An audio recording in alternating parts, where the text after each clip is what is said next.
Now, there is no doubt that animal activism is gaining traction and has in recent years. But are we paying attention? Water is a basic right. Let Anita go.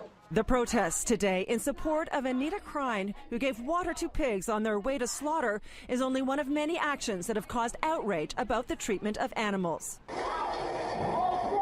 You'll remember this disturbing video shot by an animal rights group that alleges mistreatment of chickens at Maple Lodge Farms. I like hitting them in the face and the paws, which get the paws off and with the beauty of the paws being on the rock, when you hit them, it's like a vice. This PETA video shot at Bowmanville Zoo. There's no doubt that people find them upsetting, but do they change behavior? Are people eating less meat, for example? The answer is undoubtedly yes.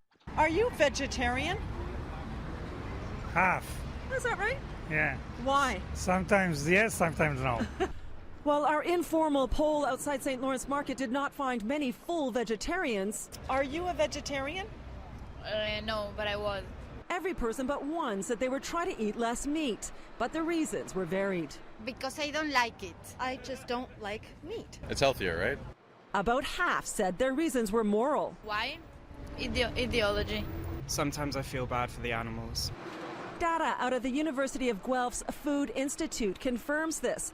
Fully 13 million people in Canada have reduced their consumption of meat. 37% of Canadians are actually actively looking for alternative sources of protein, like vegetable proteins and fish, but they're not giving up on those commodities. They're still buying beef and pork, but they're buying less of it. So for sure, activism, there's no question in your mind that that has had an impact.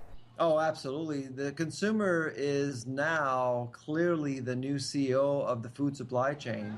We were founded in 1945. David Alexander has been involved in the vegetarian community in Toronto for 10 years and is a vegan himself.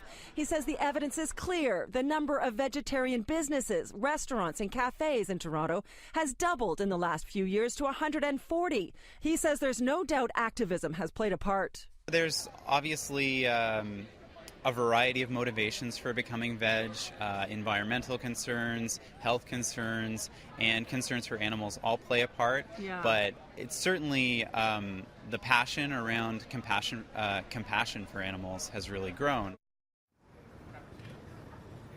Now, according to a study by the Vancouver Humane Society, the province of BC is the most vegetarian friendly, but Ontario is not far behind. It says 8% of people here are either vegetarian or mostly vegetarian.